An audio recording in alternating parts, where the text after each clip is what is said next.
بسم اللہ الرحمن الرحیم۔ شروع اللہ کے نام سے جو بڑا مہربان اور نہایت رحم والا ہے۔ اللہ کی ذات نے جب کسی برائی کو ختم کرنا ہوتا ہے تو اس کے لیے بہترین وسیلے کر دیتا ہے۔ اسی سلسلے میں ایک کہانی سنانے جا رہی ہوں۔ انڈونیشیا میں شارک نام کے ایک بزنس مین نے ایک جامع مسجد کے سامنے ڈانس کلب اور شراب خانہ کھول رکھا تھا۔ صبح و شام اس کلب اور شراب خانے میں لوگوں کا رش رہتا اور ساتھ ہی گانوں پر رقص بھی ہوتا تھا۔ جامع مسجد کے امام صاحب کو دل ہی دل میں اس شراب خانے پر بہت رنج تھا۔ مولانا اس بزنس مین کے پاس گئے اور اسے منع کرتے ہوئے کہا کہ یہاں سے اپنی دکان کسی اور جگہ منتقل کر لو۔ پہلی بات تو یہ ہے کہ یہ مسجد اللہ کا گھر ہے اور اللہ کے گھر کے سامنے ایسا بیہودہ کام کسی صورت زیب نہیں دیتا۔ دوسری بات یہ کہ یہ ایک مین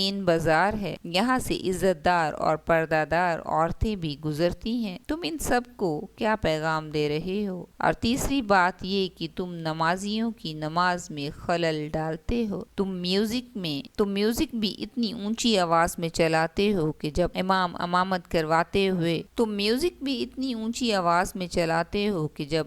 امامت کرواتا ہے تو پیچھے والے نمازیوں تک اس کی آواز ہی نہیں پہنچتی۔ اس میں بھی کافی دشواریاں پیش آتی ہیں۔ اس کام کو چھوڑ دو، رزق دینے والی اللہ کی ذات ہے، تمہیں بھی وہی ذات رزق دے گی اور تم کو بھوکا نہیں مرنے دے گی۔ دنیا کے ہزاروں کام ہیں، ان میں سے کوئی بھی ایک کام کر لو، تم خود کے دشمن بنے ہوئے ہو، اپنی دنیا اور آخرت دونوں کو بگاڑنے پر تلے ہوئے ہو۔ یہ 4 دنوں کی زندگی ہے، تم اتنا پیسہ کما کر کیا کرنا چاہتے ہو؟ اور پیسہ بھی ایسا کہ جس کا ایک ایک روپیہ حرام کا ہو۔ اگر تم باز نہ آئے تو وہ دن دور نہیں جب یہی تمہارا روپیہ تجھ کو ڈس لے گا۔ بہتر ہے کہ ہدایت قبول کرو اور سیدھے راستے پہ آ جاؤ۔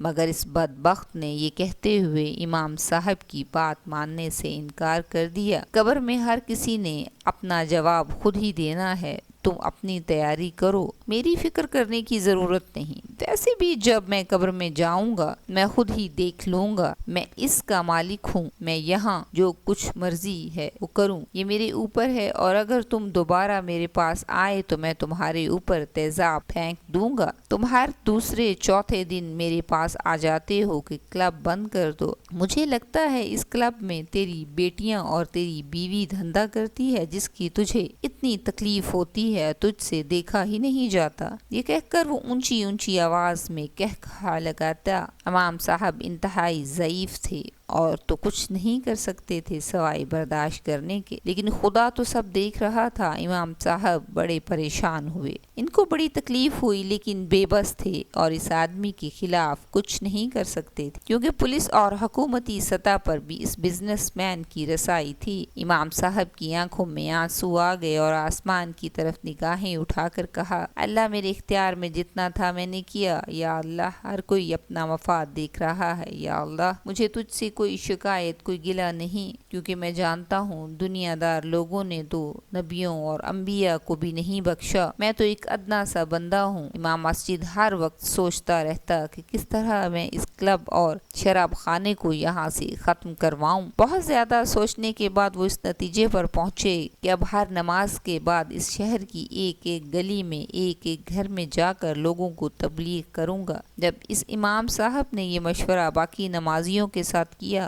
چند وہ لوگ جو اس کے ساتھ شامل ہو گئے، اب ان کا معمول بن گیا کہ فجر کی نماز ادا کرتے اور شہر کی گلیوں میں بانٹ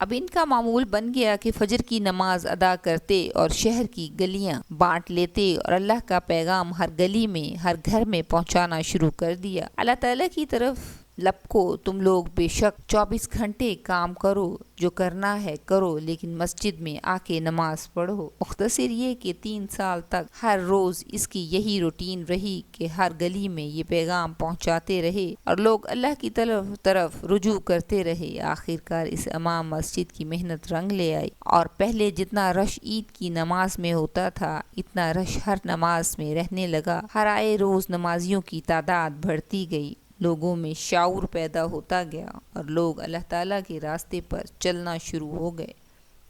حتیٰ کہ وہ دن آ گیا کہ کلب میں کوئی مرد نہ تھا۔ اس کے کلب اور شراب خانے کی ساری رونقیں ختم ہو گئیں، حتیٰ کہ لوگوں نے اس سے سلام لینا بھی چھوڑ دیا۔ یہ بدبخت جانتا تھا کہ یہ اس امام کی 3 سال کی محنت ہے اور میرے کلب کی تباہی کا ذمہ دار یہ امام مسجد ہے۔ اس کو بہت زیادہ غصہ تھا اور ایک دن اس نے فیصلہ کیا کہ یہ تباہ ہوئے کاروبار کا بدلہ اس امام مسجد سے ضرور لے گا۔ اب یہ اس امام مسجد کی تاڑ میں رہنے لگا کہ یہ کب کب آتا ہے اور کب کب جاتا ہے۔ ایک دن شیطان اس پر حاوی ہو گیا، اس کو بدلہ لینے کے لیے ورغلانے لگا۔ ایک رات جب امام مسجد عشاء کی نماز ادا کرنے کے بعد واپس اپنے گھر جا رہے تھے، جب یہ اس کے کلب کے پاس سے گزرنے لگے تو اس بدبخت نے اوپر سے ان پر تیزاب پھینک دیا۔ خدا اپنے بندوں کی خود حفاظت کرنے والا ہے۔ اب امام صاحب کو شک پڑا کہ اوپر سے کوئی چیز گرنے کی آواز آئی ہے، تو انہوں نے اپنے قدموں کو تیز کیا۔ چھت پر کھڑے اس بدبخت نے چھت پر